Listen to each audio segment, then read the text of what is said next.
안녕하세요. 저는 지난달에 파혼을 하고 이제야 주변이 정돈되어 글을 쓰게 된 30대 후반 여성입니다. 이혼만큼은 아니겠지만 저 나름대로 파혼을 했다는 것에 대한 상실감이 꽤나 큰 상태예요. 글을 쓰게 된 원인도 누구한테 속 편하게 속풀이할 데가 없어서 커뮤니티를 찾다가 라디오를 알게 되었습니다. 저는 이런 불행이 저한테만 일어났다고 생각했거든요. 그런데 수많은 사연들 중 몇 개 골라서 들어봤는데 저 못지않게 파혼으로 아픔을 겪은 분들이 많더라고요. 살짝 위안도 되면서 한편으론 저처럼 봉변당한 분들의 상처가 안쓰럽기도 하더군요. 고충이 있더라도 이런 곳에 사연을 쓰지 않는 사람들도 많을 텐데 그런 분들까지 다 합치면 도대체 부당을 겪는 사람들이 얼마나 많은 걸까요? 세상살이 좀 행복하고 즐겁고 싶은데 그 단순한 것이 이렇게나 어려운 것인 줄은 몰랐네요. 저는 이번 파혼이 결혼 파투를 떠나서 사람 자체에 대한 신뢰에 대해 다시 생각하는 계기가 되었거든요. 제가 어떤 일을 겪고 하소연을 하러 왔는지 꼭 한번 들어봐 주세요. 제 개인적인 생각인데 결혼을 하려면 서로 간의 신뢰가 무조건 밑바탕으로 이루어져야 된다고 생각하거든요. 그런데 저는 결혼 시작도 하기 전에 배우자에 대한 신뢰가 떨어졌다는 거예요. 그럼 제가 배우자에게 미련이 남았다고 하더라도 그 관계는 끝내야 하는 게 맞는 거잖아요. 결혼이 엎어진 게 불과 한 달 전이기 때문에 솔직히 말하면 저는 여전히 예비 신랑에 대한 미련이 남아 있습니다. 그럼에도 불구하고 훗날의 불행을 무시할 수 없어서 파혼을 했어요. 이유는 간단하게 말씀드릴게요. 돈 문제였습니다. 사랑하는 사람과의 사이를 방해받는 장애물 중 손꼽히는 것 하나가 바로 돈 문제가 아닌가 싶은데요.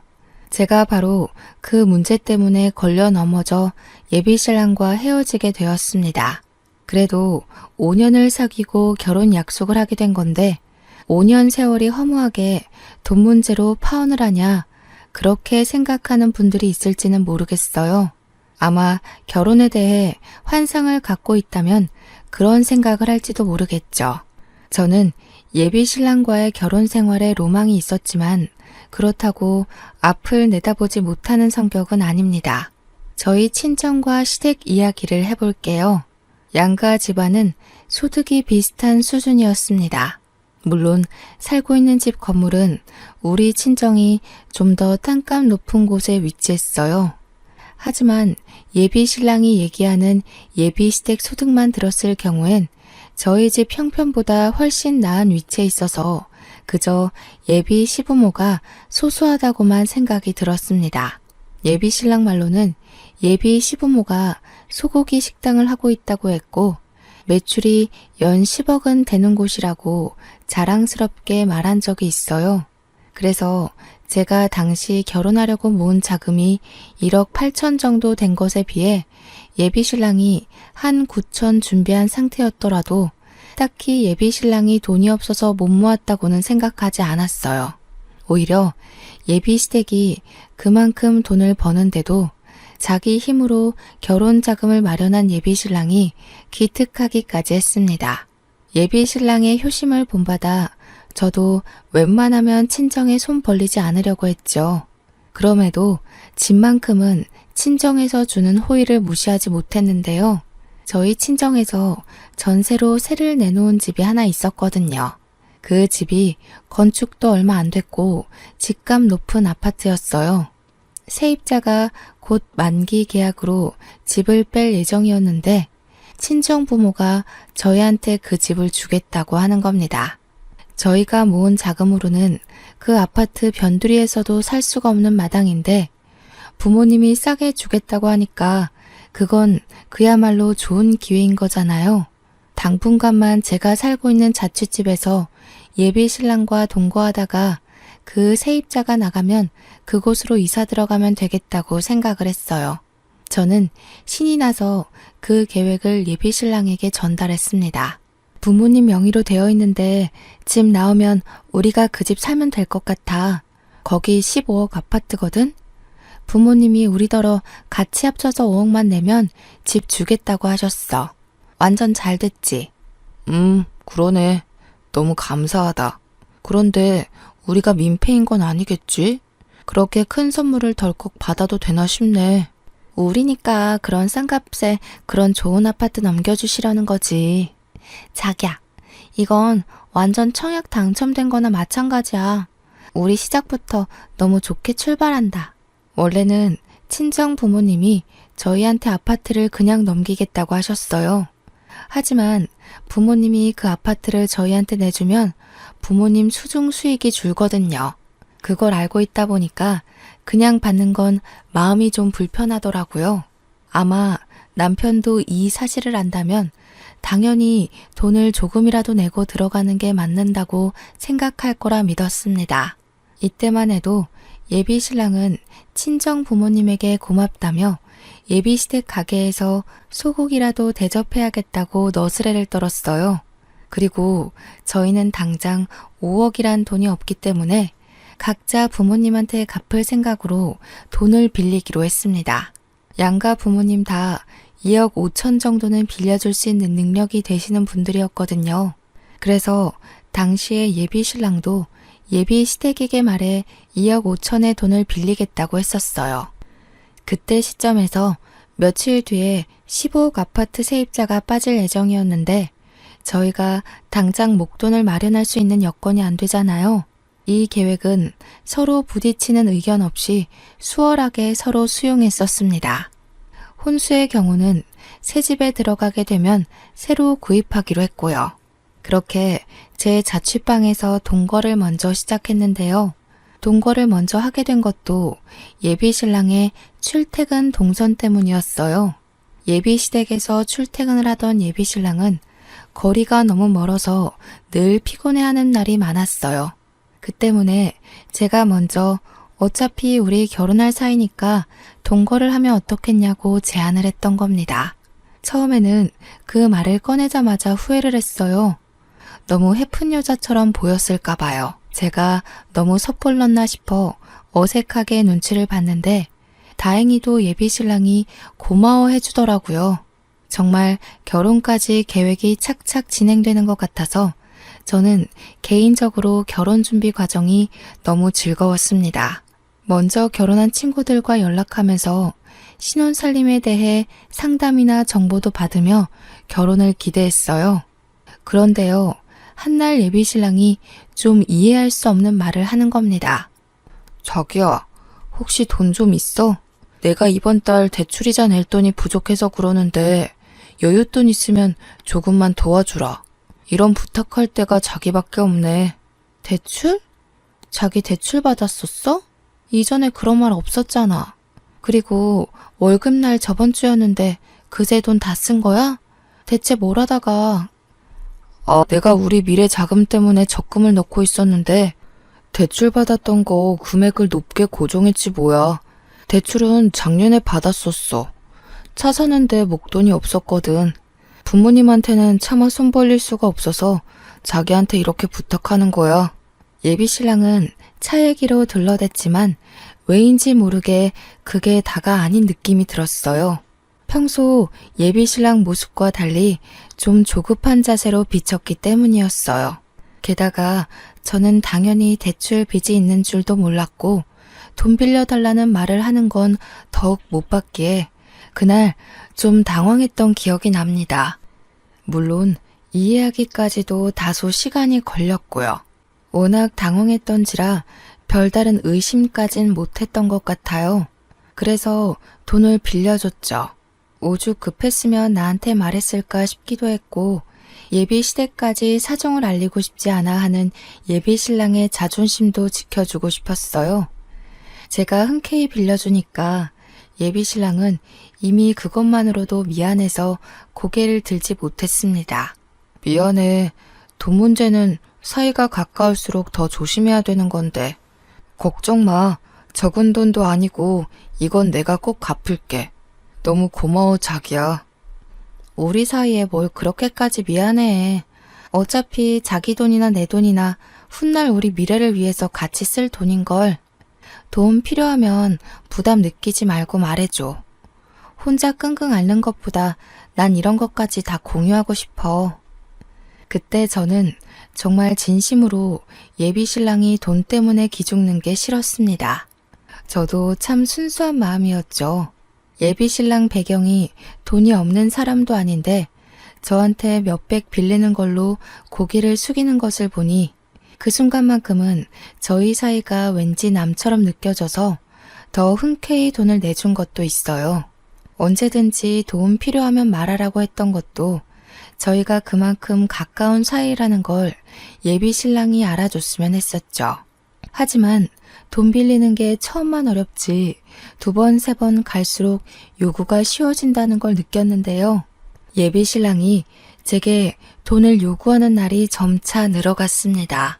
그때마다 예비 신랑이 저를 찾아와 하는 변명은 가지각색이었어요. 부모님이 미성년자인 줄 모르고 술을 파는 바람에 2달 영업정지를 당해서 매출이 반토막 났다든지 목돈으로 건물을 사는 바람에 당장 권리금 낼 돈이 부족하다든지 엄마가 크게 사고가 났는데 여기저기 건물에 묶인 돈이 많다 보니까 수술비가 없다든지 등등이요. 예비 신랑은 자기를 좋아하는 제 마음을 너무 잘 알고 있어요. 그래서 제가 자신의 요구를 거절하기 난감한 이유들만 쑥쑥 골라 들먹이면서 제 돈을 빌려가는 날이 많아졌습니다. 저는 왠지 모르게 돈을 뺏기는 느낌을 받으면서도 예비 신랑에게 언제든지 도움 청하라고 뱉은 말이 있기 때문에 돈을 계속 빌려줬어요. 그리고 또 예비 신랑을 단연 믿기 때문에 돈 주는 것에 주춤거림이 없었죠. 그러다 보니 제 급여마저 예비 신랑에게 넘어가느라 빈털터리가 되었다는 걸 느꼈는데요. 하필 그날 예비 신랑이 또 돈을 빌려달라고 하더라고요. 자기야, 급한 건 알겠는데 이젠 우리 결혼 자금에 손대야 돼. 나도 빌려주고 싶지만 이번 달은 자기한테 월급까지 토막내서 빌려준 거야. 아, 그렇지. 우리 결혼 자금은 손대면 안 되지. 내가 자기 돈 빨리 갚아줘 줬어야 하는데 미안해. 이번엔 내가 알아서 해볼게. 예비 신랑을 돕고 싶었던 제 마음은 진심입니다. 호구처럼 보일 수 있어요. 저 스스로도 예비 신랑을 너무 좋아했기 때문에 호구가 맞았다고 흔쾌히 인정하고 있거든요. 그러나 저는 결혼 자금까진 건들고 싶지 않았습니다. 그래서 처음으로 예비 신랑의 요구를 거절을 했어요. 그리고 그 뒤로 예비 신랑은 약속했던 대로 제게 조금씩이라도 돈을 갚아 나가기 시작했습니다. 며칠 뒤 저희는 드디어 15억 아파트에 있던 세입자가 나가서 이사를 할 수 있게 되었어요. 아직 저희가 식은 올리지 않았지만 이왕 아파트가 나온 거 이사를 들어가 살기로 얘기를 했었잖아요. 그래서 이전에 우리가 계획했던 대로 각자 양가 어른들에게 2억 5천을 빌려 친정 부모님한테 보증금 주자고 예비 신랑한테 말을 했죠. 그런데 어쩐 일인지 예비 신랑 표정이 그다지 이사를 반기지 않는 얼굴인 겁니다.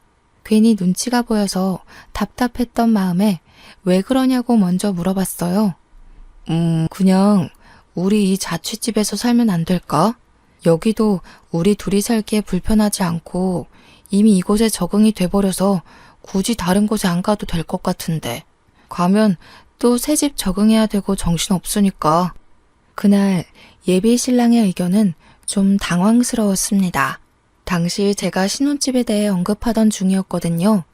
그런데 신혼집으로 자취방이라뇨. 제 자취방은 저 혼자 살려고 구했던 집이기 때문에 겨우 10평인데다가 자가가 아니라서 신혼부부가 오래 살기엔 부적합한 곳이었어요. 저희 여건이 이렇게까지 어려운 게 아닌데 왜 10평짜리 남의 집에서 신혼살림을 해야 하나요? 15억 아파트를 5억에 살 수 있는 찬스가 왔잖아요.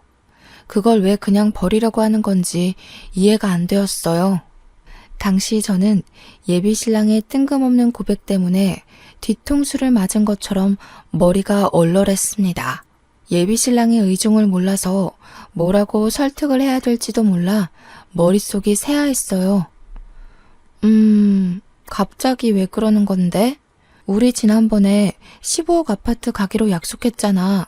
여기서는 아이 낳아서 키울 수도 없고 남의 집이라서 물건을 함부로 할 수도 없어. 이렇게 좁은 데서 어떻게 몇 년을 더 살겠어. 도대체 왜 그러는 건데? 이유가 있을 거 아니야.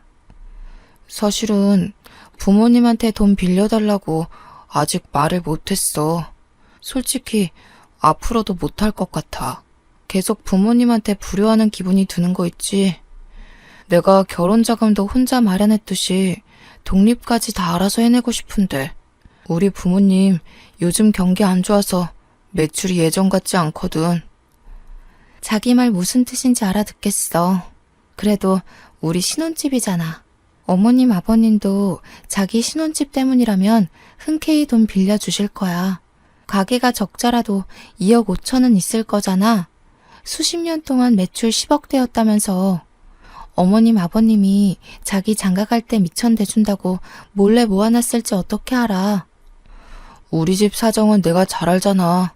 적자난 게 생각보다 많이 커서 모아둔 돈도 거의 다 날렸어. 여기서 내가 말하는 건 돈이 많고 적고를 따지는 게 아니야. 그냥 부모님한테 부탁해야 하는 내 마음이 불편해서 그래. 저와 예비 신랑은 그날 대화를 다 마무리 못하고 결국 어영부영 말을 끝냈습니다.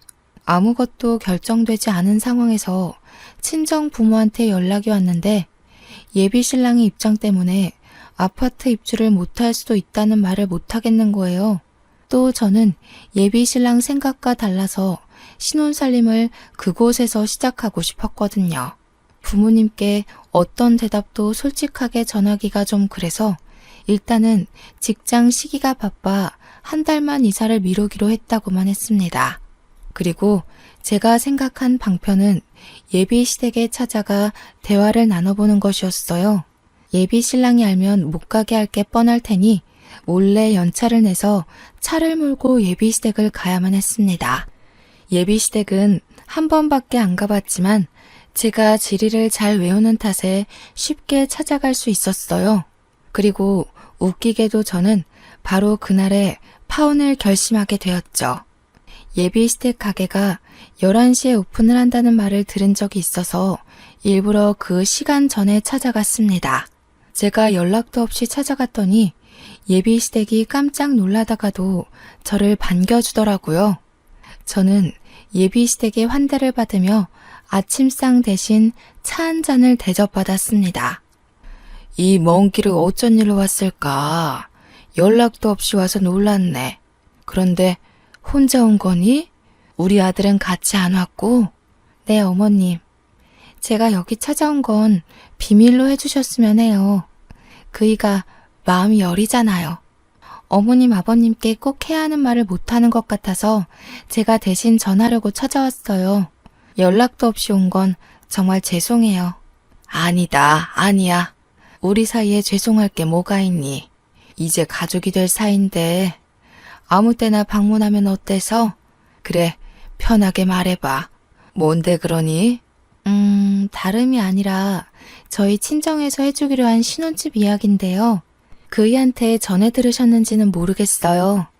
그 아파트가 15억인데 저희 부모님이 5억의 집을 내준다고 하셨거든요. 근데 저희가 모은 돈이 조금 모자라서 각자 부모님께 빌린 후 갚는 걸로 하겠다고 말을 다 맞춰놨는데 갑자기 그이가 안 하겠다고 해서요. 그래서 제가 신뢰를 무릅쓰고 예비 신랑을 대신해서 부탁하러 왔다고 솔직하게 얘기를 했습니다. 그런데 사람이 말을 하다 보면 대충 공기의 흐름을 눈치챌 수는 있잖아요.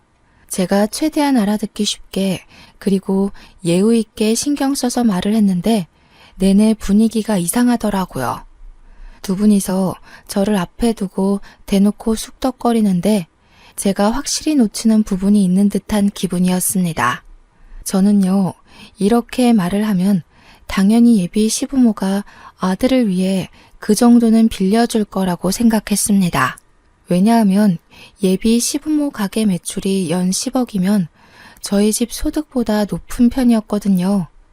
예비 신랑 말로는 적자난 지가 두세 달이라고 하는데 두세 달 만에 매년 10억대 매출이 동날 수가 있나요? 그래서 제가 첫 서사를 뱉으면 예비 시부모가 기다렸다는 듯이 알아채고 흔쾌히 부탁을 들어줄 거라 생각했어요. 그런데 제가 본 예비 시부모의 반응은 전혀 제 얘기를 이해 못하는 얼굴이었습니다. 제 얘기가 갑작스러우실 수 있어요. 그이가 부모님께 불효하는 것 같다고 그동안 숨겼으니 이런 제안이 당황스러운 게 당연하죠. 하지만 요즘 집값 비싼 거 아시잖아요. 15억 아파트를 5억에 매매할 수 있다는 건 정말 행운이에요. 저는 저희 부모님께 벌써 말씀드렸어요. 어머님, 아버님만 그이한테 조금 보탬이 돼주시면 안 될까요? 조금 많이 당황스럽긴 하구나. 그런데 아마 아파트 얘기를 미리 해줬다고 해도 그 제안은 우리한테 무리이지 않나 싶어. 우리가 그만한 형편까진 안 돼. 요즘 경기 안 좋아서 장사가 잘 안 된다고 듣긴 했어요. 그래도 어머님, 아버님 장사 수익이 연 10억이었다고 들어서 힘에 부치는 액수는 아닐 거라고 생각했거든요. 힘드시다면 할 수 없네요. 다른 방법을 알아보겠습니다. 저는 예비 시댁과 의논을 하러 간 거지 강요를 하러 간 것이 아니기 때문에 길게 대화를 할 생각이 없었습니다. 그런데 예비 시부모가 제 말에 더 크게 놀라더니 손사래를 치더라고요. 처음엔 제가 알아서 해결해 보겠다는 것을 저지하는 줄 알았습니다. 근데 듣다 보니까 그게 아니라 연 10억이라는 것에 놀라서 손을 내젓는 거더라고요. 이게 다 무슨 소리니? 연 매출 10억? 장사는 또 뭐고 듣도 보도 못한 소리다. 우리 아들이 그러더니? 그럴 리가 없을 텐데. 우리는 그런 집안이 아니야. 그러니까 예비 시모가 주절주절 설명하는 걸 간략하게 정의하자면 예비 시부가 과거에 사업을 2개 정도 했었는데 그 사업이 어려워지면서 억대 빚이 있는 상황이라고 했습니다. 예비 시모가 이왕 이렇게 된 거 저랑 예비 신랑이 결혼할 사이니까 자기네 집 사정을 다 얘기해 주겠다면서 하는 말이 제가 예비 신랑한테 들었던 예비 시댁 형편과는 전혀 딴판이었어요. 말했다시피 예비 시댁에는 억대 자산이 아닌 억대 빚이 있는 상황이었고 소고기 가게를 운영한 적도 없으며 당시 벌고 있는 수익이 적어서 예비 신랑이 주는 생활비까지 보태어서 근근히 지내고 있다고 합니다. 살고 있는 집도 전세 대출받아 마련한 집이라고 했고요. 그래서 우리가 늘 아들 걱정 때문에 마음이 안 좋았어. 부모가 돼가지고 자식한테 남겨줄 게 빚밖에 없으니 하루도 발 뻗고 자지를 못했다. 그게 너무 미안했는데 너처럼 상냥하고 배경 좋은 며느리가 들어와 준다길래 얼마나 고맙게 생각했는지 몰라. 그러니까 말이야. 우리가 말년에 복이 있을 사주였나 봐. 며느리 하나 잘 들어와서 며느리 덕도 보고 팔자 피게 생겼으니 복권이나 다름이 없지. 아직 혼인신고도 안 했는데 우리 빚 갚는데 보탬이 되어주니 너무 고맙다 아가. 예비 시부모가 밝혀주는 형편에 넋을 놓고 할 말도 없었습니다.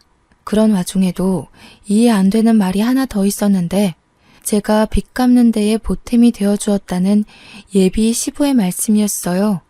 저는 예비 시부모의 형편을 몰랐기 때문에 보탬이 된 적도 없고 뭘 도운 적도 없거든요. 그런데 그게 무슨 말인가 싶었는데 알고 보니 예비 신랑이 제게 빌려간 돈을 예비 시부모한테 다 갖다 바치고 있었지 뭡니까. 생활비며 대출이자며 제 돈이 안 닿는 곳이 없었더라고요. 정말 충격이었습니다. 예비 시부모는 그걸 제가 당연히 나서서 해줬다고 생각하고 있었으니 저한테 낯빛 하나 안 바뀌면서 얘기를 한 거겠죠. 저는 여차저차 예비 시부모한테 인사를 올리고 도망치듯 급하게 나섰습니다. 예비 신랑한테는 알리지 말아달라고 한 번 더 부탁을 하고서 말이죠. 당시 귀가 낄 내내 제 머릿속은 어지러웠습니다. 어디서부터 잘못되었고 어디서부터 이 문제가 시작된 건지 도무지 모르겠더라고요. 수많은 물음표 중에서 저를 가장 혼란스럽게 했던 건 예비신랑이 예비시댁 형편을 숨긴 것도 아니었고 예비시댁에 억대 빚이 있다는 것도 아니었어요. 예비신랑이 저를 속이고 돈을 갈취했다는 사실이 제겐 가장 큰 충격이었습니다. 차라리 모든 걸 솔직하게 말하고 돈을 빌려달라고 했다면 배신감이 이보다 덜하지 않았을까요? 저는 예비신랑을 사랑했기 때문에 믿었기 때문에 모든 걸 내어줄 준비가 되어 있던 사람이었어요. 그런데 예비신랑은 어느 순간부터 저를 돈 나오는 구멍으로 봤다는 거잖아요. 그렇지 않고서야 얼굴에 철판 깔고 갖가지 이유를 지어내며 돈을 빌려가진 않았겠죠. 그러니까 예비신랑한테 저는 그저 돈 잘 주는 호구였던 것 같습니다. 예비시댁에서 제 자취집으로 당도하기까지는 1시간 30분 정도가 걸렸습니다. 그 짧은 시간이 소요되고 집에 도착을 했을 땐 예비신랑을 향한 제 마음이 꽤나 식어버린 상태였어요. 저는 예비신랑이 퇴근할 때까지 집에서 묵묵히 기다렸습니다. 처음엔 당혹했고 나중엔 부정을 했는데 집에서 사태를 정리하는 내내 남은 감정은 분노뿐이었습니다. 예비신랑이 제게 했던 말, 그게 전부 거짓이었다는 것도 화가 났지만 그걸 떠나서 저를 무려 5년을 속인 거 아닙니까? 그것 자체만으로 저는 예비신랑에게 신뢰를 다 잃었고요. 예비시댁에 돈을 갖다 바친 걸로 모자라 개인적으로 꿀꺽한 돈도 있다고 하니까 속에서 천불까지 나더라고요.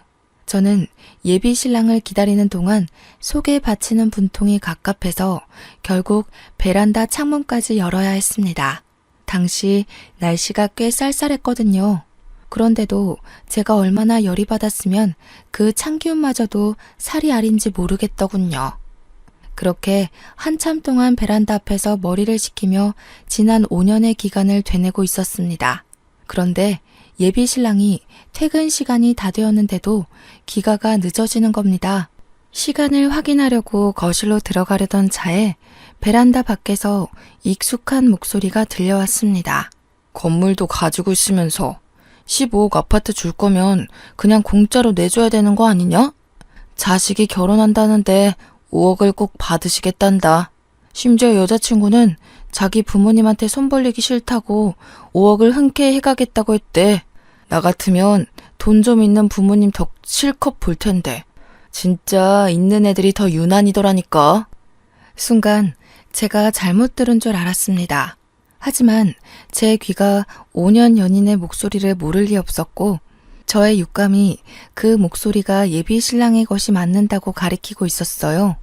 그 뒤로도 예비신랑은 통화를 길게 이어갔는데요. 제가 알던 사람이라고는 볼 수 없는 어마어마한 사치꾼이더라고요. 예비신랑 입에서는 말 나오는 족족, 재산 얘기, 돈 얘기 등등 제 친정 재력에 대한 욕심밖에 없었습니다. 예비 시부모한테 손 벌리기 싫어서 자취집에 신혼 차려도 좋다던 사람 어디 갔는지 모르겠더군요. 예비신랑도 15억 아파트에 갈망을 갖고 있었는데 들어보니 그 욕심이 저보다 훨씬 강하더라고요. 5억 마련할 돈이 없으니 그저 그 집을 공짜로 받고 싶어서 여태 연기를 한 거였어요. 그렇게 효자인 척 소소한 것에 만족하는 척을 하면 끝내 제가 친정 부모님한테 말해서 자기 몫의 5억까지 빌려줄 거라 생각했나 봅니다. 그날만을 기다리고 있다는 뻔뻔한 소리까지 하는데 얼마나 기가 차던지.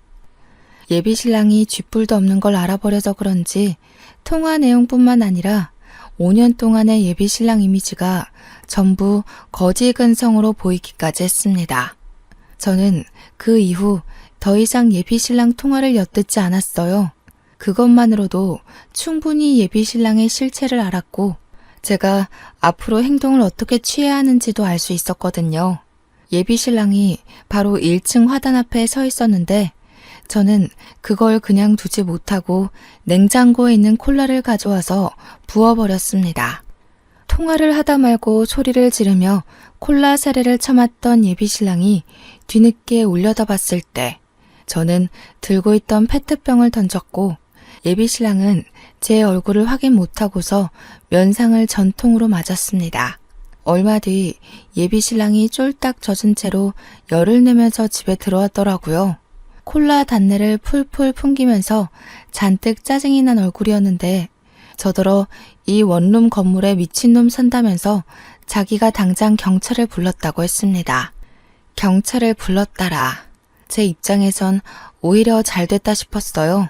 저는 그대로 주머니에 있는 폰으로 몰래 녹음 기능을 켰습니다. 자기, 나한테 갚아야 될 돈 있지? 내 통장의 기록이 다 기재되어 있어서 얼마 빌려간 건지 모르겠으면 내역 뽑아줄 수도 있어. 근데 그거 정말 갚을 거야? 당연하지. 갚을 거라고 했잖아. 우리가 아무리 가까운 사이지만 어떤 관계는 돈 문제는 확실해야 돼. 신뢰의 가장 기본되는 부분 아니겠어?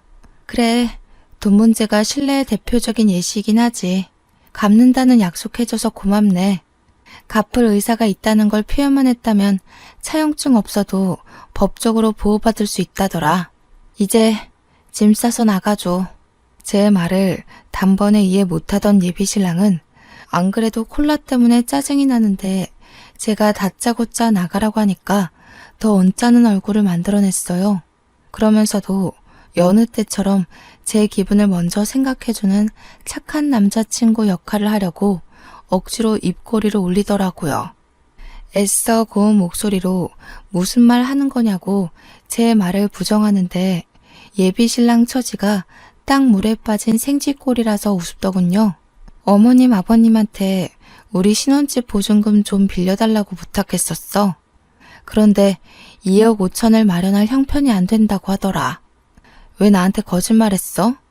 자기 집안이 소고기 식당 하는 억대 자산가라고. 장난해? 자산이 아니라 억대 빚이던데 대체 이게 어떻게 된 건지 설명 좀 해볼래? 우리 집 갔다 왔었어? 왜 말도 안 하고 멋대로 찾아가? 아무리 가까운 사이라지만 우리 아직 결혼하지도 않았잖아. 이렇게 말도 없이 찾아가는 건 습격 아니야? 무례한 행동이라고. 무례? 자기가 나한테 말도 안 하고 속여온 5년에 비하면 그건 아무것도 아니지 않아? 우리 친정이 아파트 공짜로 안 주는 게 그렇게 억울했니? 돈 좀 있는 처가댁 덕 보면서 졸부처럼이라도 살아보려고 그랬던 거야? 여태까지 나한테 보였던 마음 중에 진심은 있었어? 정말 자기한테 크게 실망했어. 뭐야? 자기가 나한테 콜라 뿌린 거야? 미쳤어? 스토커도 아니고 남의 통화를 왜 엿듣고 있었는데? 이 와중에 자기는 그저 콜라 처먹은 게 억울한가 보구나. 그럴 때가 아닐 텐데. 상황 파악도 못하네. 어머님 아버님은 너 이러고 다니는 거 모르시더라. 불효를 저지르는 것 같아서 부모님한테 손을 못 벌리겠다고 했었어? 자기가 말하는 효도는 뭐야? 남의 집 등쳐먹으면서 돈 갖다 바치는 거? 자기가 솔직하게만 말했어도 나 이렇게 끝내진 않았어.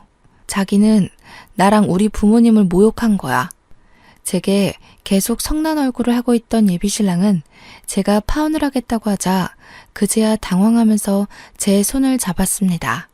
화풀나고 어떻게 된 건지 다 설명하겠다면서 왜 그럴 수밖에 없었는지도 모두 숨김없이 밝히겠다고 저를 살살 구슬리더군요.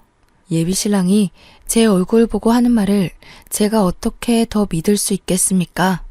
제 뒤통수에 대고서만 진짜 얼굴을 비추는 사람이잖아요. 콜라 범벅된 예비신랑의 손을 내친 저는 대답 없이 순수 현관문을 열어줬습니다.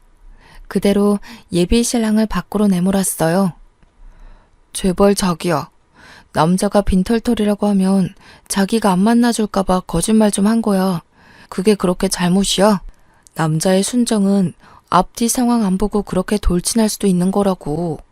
나 정말 자기한테 진심 아니었던 적이 없어. 어머님 아버님이 나더러 뭐라는지 알아? 시댁이 거지 형편인데도 흔쾌히 며느리 하겠다고 해줘서 고맙다고 하더라. 나보고 자기네들은 혼수해 줄 돈이 없으니까 돈 많은 우리 부모님한테 잘 말해서 신혼집 공짜로 해달라는 거 있지? 네가 바랬던 것처럼 말이야. 그건 우리 부모님이 뭘 착각해서 그런 거야. 빚 많은 거 숨긴 건 미안해. 그것 때문에 부모님이 헛꿈을 꿔서 그런 거지. 절대 너한테 빌붙으려는 의도로 말한 건 아니야. 내가 부모님한테 다 설명해 놓을게. 절대 네 돈 들어가게 하는 일 없게 할게. 응? 다들 그동안 나를 호구로 봤겠구나.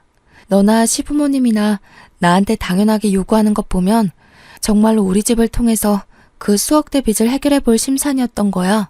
바보같이 남자의 눈이 먼 나도 잘못이겠지만 그 순수한 마음을 이용한 네가 진짜 개자식이야. 저는 예비 신랑의 변명조차 그만 듣고 싶어서 급하게 문을 닫으려고 했습니다. 그런데 예비 신랑이 그걸 막아서며 그 사이로 무릎을 꿇어앉는 거 아니겠습니까? 그러면서 하는 말이 정말로 가관이었는데요. 그럼 순순히 파혼할 테니까 이번 달 대출 이자만 빌려달라고 하더라고요. 저 아니면 돈을 구할 데가 없대요. 어떻게 파혼하는 마당에 그런 소리를 할 수가 있는 거죠? 어처구니 없어서 그냥 문 닫으려고 하는데 예비 신랑이 갑자기 자세를 일으켜 제 어깨를 센 힘으로 붙잡았습니다. 좀 전까지는 나름 자기가 지켜온 이미지를 유지하려고 애를 쓰고 있었다면 이제부터는 이게 바로 예비 신랑의 본 얼굴인가 싶을 만큼 낯선 모습을 보였어요. 내가 너한테 쏟은 시간이 얼만데 너한테 나만큼이나 잘해줄 사람 있을 것 같아? 잘 생각해. 네 나이 적은 거 아니고 더 이상 너만 보고 헌신해줄 남자 없어. 여자는 나이 30부터 꺾인다는데 넌 30살도 이미 훌쩍 넘겼잖아. 나랑 끝내면 네 처지 헌신짝이나 다름 없어진다는 거 몰라? 아, 그래. 너는 날 여태 그런 식으로 생각하고 있었구나. 집안 배경은 어느 정도 되는데 나이가 많으니까 적당히 비위만 맞춰주면 재산을 갈취할 수 있을 거라고 생각했던 거지. 처음부터 그런 마음으로 나한테 잘했나 보네. 내가 헌신짝이 되더라도 애초에 구멍난 양말 수준이던 너보다는 멀쩡한 삶을 살겠지. 제가 예비 신랑의 정강이를 냅다 차버렸을 때 예비 신랑이 아파서 소리를 꽥 질렀는데요. 갑자기 저한테 손을 올리더라고요. 자기도 더 이상 저한테 참아주기 싫다면서 다 망해버린 마당에 자기 분한 마음이나 풀어야겠다고 제 얼굴에 손을 대려고 했습니다. 그런데 하늘은 제 편이었던 거죠. 때마침 예비 신랑이 신고했다던 경찰이 왔고 저는 경찰한테 도와달라 소리치며 예비 신랑이 나를 스토킹 당한다고 잡아가 달라 했어요. 그랬더니 예비 신랑은 2명의 경찰에게 강하게 연행되어 1층으로 끌려갔습니다. 예비 신랑은 질질 끌려가면서도 저한테 욕짓거리를 내뱉었어요. 비록 모든 게 사기였지만 그래도 한때 제가 5년을 사랑했던 남자였는데 예비 신랑에게 욕을 가득 먹으니 기분이 참 생소한 거 있죠. 그러고 보니 5년을 연애하면서 예비 시부모 가게에 딱 한 번 가봤는데 그것도 남의 식당이었네요. 파혼을 하고 난 뒤에 한 번 그 가게를 찾아간 적이 있었는데요. 멀찍이서 지켜보니까 시부모가 그 소고기 가게에서 일을 하곤 있었지만 식당 사장님은 따로 있었고 두 분은 그냥 직원으로 일하고 있더라고요. 그걸 저는 시부모님 가게라고 거하게 착각한 거였어요. 어쩜 제가 의심을 한 번 안 했었는지 모르겠네요. 하긴 어느 누가 매사에 탐정 모드로 의심하면서 살겠습니까?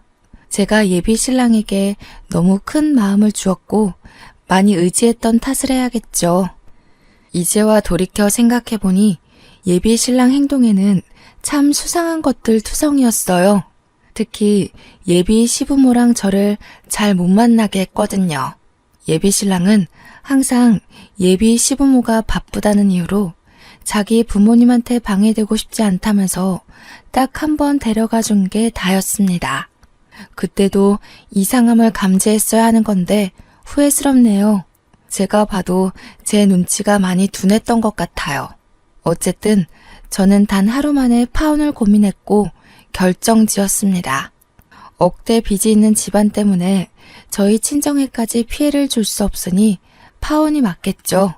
예비 신랑은 경찰에 끌려간 이후로 제게 찾아오질 않았어요. 진득하게 들러붙을 줄 알았는데 무슨 생각인지 발길을 완전히 끊어버렸더라고요. 아마 갚아야 될 돈 때문에 어떻게든 머리 굴려 금액을 깎으려고 계획 중일지도 모르겠어요. 저는 무조건 법의 힘을 빌릴 생각입니다. 변호사 선임할 여건이 안 되는 것도 아니고 제게 불리한 조건은 아무것도 없기 때문에 두렵지 않거든요. 아니나 다를까 한 2주 지났나? 예비 신랑이 제 주변을 어슬렁거리기 시작했는데요. 연민 작전을 펼치기로 했나 봐요. 자기 부모님까지 팔아가면서 저한테 동정을 끌어내려고 애쓰더라고요. 자기 부모가 나를 보고 싶어 한다. 건강이 안 좋다. 마지막 가는 길 소원이 나랑 결혼하는 거다. 별소리를 다 하면서 제 퇴근길을 계속 막은 적이 있습니다. 이미 파혼한 지 2주나 지났는데 제발 저더러 파혼을 물러달라고, 앞으로 더 잘할 거고 돈 빌려달라는 소리 안 하겠다면서 절대 저한테 피해 안 주겠다고 하는데 이거 제가 믿을 수 있겠습니까? 무려 5년을 속인 사람이 하루아침에 반짝하고 변하겠냐고요.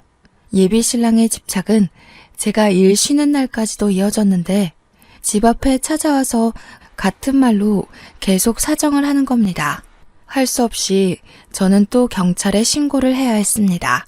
제가 자취집 계약 기간이 남아서 당장 이사를 나갈 수가 없는데 자꾸 이렇게 찾아오도록 내버려두면 나중에 무슨 해코지를 할지 모르잖아요. 도무지 예비 신랑의 근성이 꺾일 생각을 안 차 저는 복도에 CCTV를 달아서 예비 신랑 행동을 모조리 녹화했습니다. 그리고 그걸 예비 시부모한테 보내고 SNS에는 스토킹 영상으로 올려버렸어요. 경찰에도 신고해서 증거 영상으로 제출했더니 접근 금지 명령이 떨어지더라고요. 그동안 빌려줬던 돈은 다행히도 무사히 돌려받을 수 있었습니다. 역시나 예비 신랑 음성 녹음이 법적 효력이 되어서 처리되는 데 문제가 없었거든요. 모든 게 정리가 되었다고 생각했을 무렵 예비 시모한테 한 번 전화 온 적이 있었는데요. 예비 시모마저 저를 설득하려고 연락을 했더라고요. 나는 정말 너희 둘 사이에 그런 사정이 있었는지도 몰랐다. 우리 애가 나쁜 마음으로 그러진 않았을 거야. 집에서 네 자랑을 얼마나 많이 했었는데 한 번의 실수라고 생각하고 이번만 용서해주면 안 되겠니? 우리 애는 정말 너 없인 못 살아. 지금 일도 억지로 다니고 있어. 죄송해요. 그이는 저한테 단 한 번도 진심이었던 적이 없다는 걸 느꼈어요. 여기서 제가 용서를 해버린다면 저랑 저희 친정은 정말로 천치가 돼버려요. 저도 부모님께 불효는 하기 싫네요. 제가 손해보는 결혼을 한다면 부모님이 많이 속상할 거예요. 제 말을 이해하기 싫은 건지 예비 시모는 마치 예비 신랑처럼 끈질기게 매달렸습니다. 근데 예비 시모도 왠지 제 돈이 아쉬워서 붙잡는 것 같은 느낌이 들더라고요. 제 돈으로 빚을 조금씩 청산하고 있었는데 더 이상 제 도움이 없으니 다시 빠듯해서 잡는구나 싶었어요. 저는 결국 더 이상 예비 시모의 징징거림을 듣지 않고 죄송하다는 말만 한 뒤에 끊어버렸습니다. 제가 이 모든 것을 결혼하고 혼인신고한 뒤에 겪었다면 어쩔 뻔했습니까? 제 결혼이 엎어졌다는 것 자체는 무척 속상하지만 파혼으로 마무리 지을 수 있었던 걸 감사하게 생각하려 합니다. 그런데 한편으론 왜 하필 내게 이런 일이 일어났고 내가 파혼으로 안심을 해야 되는 경험을 했을까 세상이 원망스럽기도 했네요. 무사히 결혼할 수는 없었나 싶기도 하면서요. 결혼 준비는 참 힘들고 어려운데 결혼 엎어지는 건 물 쏟는 것처럼 참 쉬운 것 같습니다. 누군가는 천운으로 봤고 누군가는 안타깝게 봐줬던 저의 파혼 과정은 이렇게 끝을 맺었습니다.